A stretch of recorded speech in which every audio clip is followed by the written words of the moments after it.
Baiklah, Assalamualaikum warahmatullahi wabarakatuh.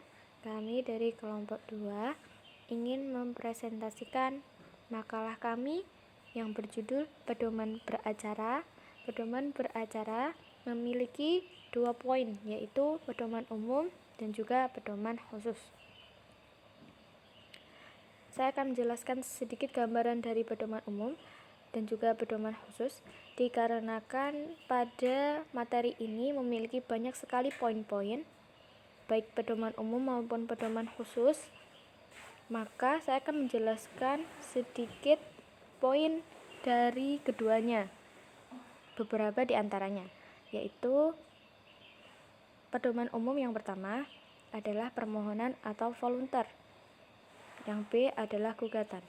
Permohonan atau volunter diajukan kepada Ketua Pengadilan Agama di tempat tinggal permohon secara tertulis yang ditandatangani oleh pemohon atau kuasanya yang sah. Undang-Undang Nomor 1 Tahun 1974. Yang kedua yaitu gugatan.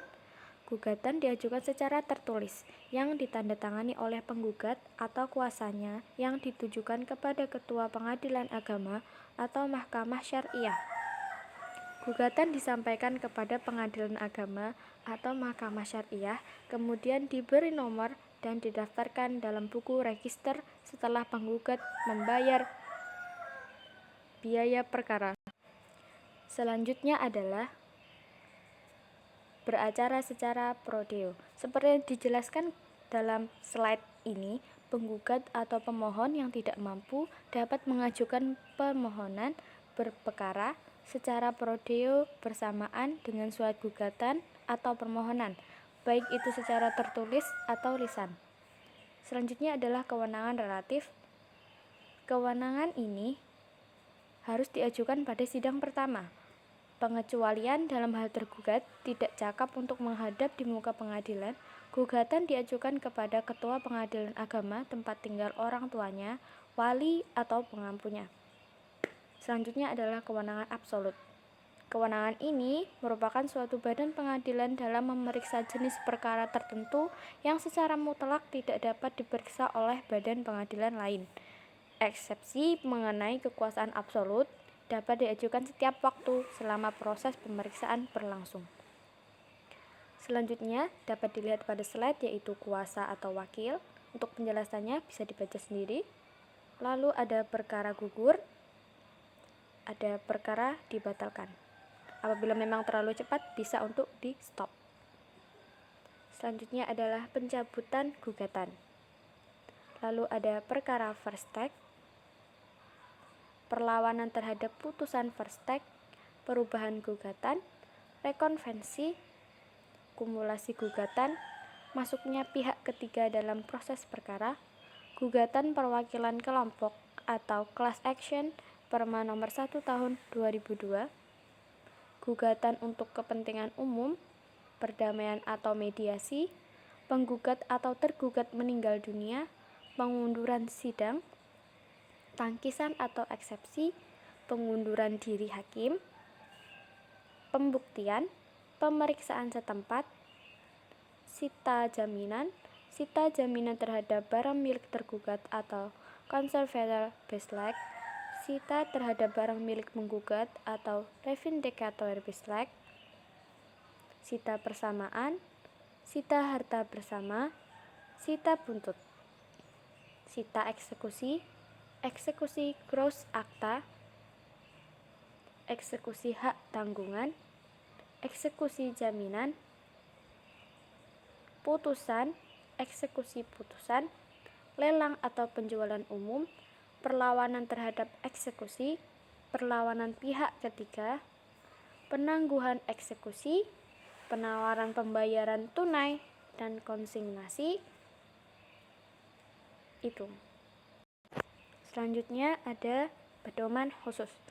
Akan saya jelaskan lagi bahwa yang kami jelaskan di sini hanyalah poin-poin saja, dikarenakan poin-poinnya cukup banyak dan bisa dibaca sendiri. Selebihnya sama persis seperti apa yang kami sampaikan pada slide ini. Yang pertama, hukum keluarga, izin poligami. Undang-Undang Nomor 1 1974 tentang perkawinan menganut asas monogami, kecuali hukum agama yang dianut menentukan lain. Suami yang beragama Islam yang menghendaki beristri lebih dari satu orang wajib mengajukan permohonan izin poligami kepada pengadilan agama atau mahkamah syariah dengan syarat-syarat sebagaimana diatur dalam pasal 4 dan 5 Undang-Undang Nomor 1 Tahun 1974. Kedua yaitu izin kawin, dispensasi kawin, dan wali adol. Yang A. Izin kawin. Permohonan izin melangsungkan perkawinan diajukan oleh calon mempelai yang belum berusia 21 tahun dan tidak mendapat izin dari orang tuanya kepada pengadilan agama atau mahkamah syariah dalam wilayah hukum tinggal di mana calon mempelai tersebut bertempat tinggal. B. Dispensasi kawin.